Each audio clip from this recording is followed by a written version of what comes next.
Underway after a terrifying attack caught on surveillance camera. The video shows a young man being held at gunpoint, then shot and robbed in Lincoln Park overnight. WGN's Brona Tumulty is at Illinois Masonic Hospital, where he's being treated. Brona?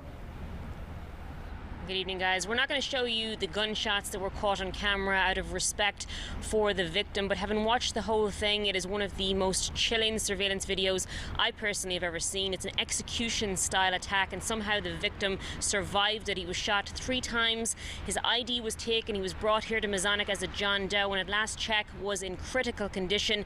The neighbours living in that area heard some of those gunshots overnight, and we spoke with one man who rushed to help.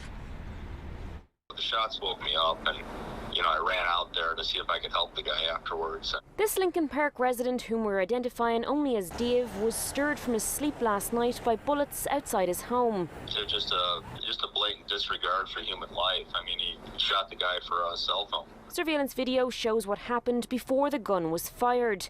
This vehicle seemingly drives past the victim, who is walking down Webster. You'll see him in a moment. The vehicle turns onto Wayne, and whoever is inside lays in wait. The victim shows up on camera and is confronted, seemingly at gunpoint, and a scuffle ensues. Moments later, shots rang out. There's clearly no reason for that, for any of the shooting, but especially the third shot, which is an execution. Dave tells us he ran outside and waited with the victim, who was breathing but not conscious. I just told him the help was on the way. I'm mad at our leaders, and I'm sad for the victim.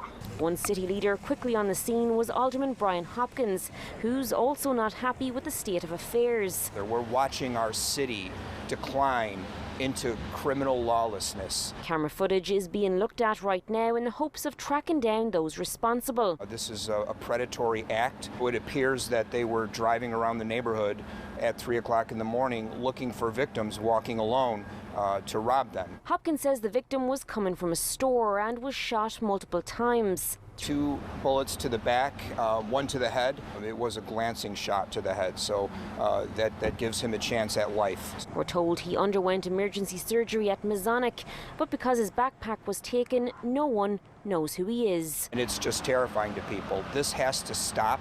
We have to turn this around. We as a society can't live like this.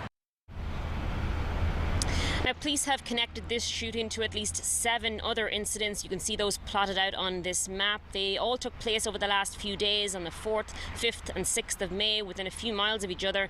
They all happened late at night or early in the morning. A community alert about these was sent out overnight to residents of the 18th and 19th police districts, which includes the Uptown, North Centre, Lakeview, Lincoln Park and near Northside neighbourhoods. Now, police say in each of them, victims were approached and robbed, and in some cases a gun was fired. The suspects wore ski masks and are anywhere in between the ages of 16 and 30 years old. One of the incidents occurred last night just before the Lincoln Park shooting, in that an 18-year-old was seemingly held at gunpoint and robbed in the 1100 block of West Fullerton. He is uninjured, but that seemingly took place on the campus of the DePaul University. The school sent out an alert about that as well.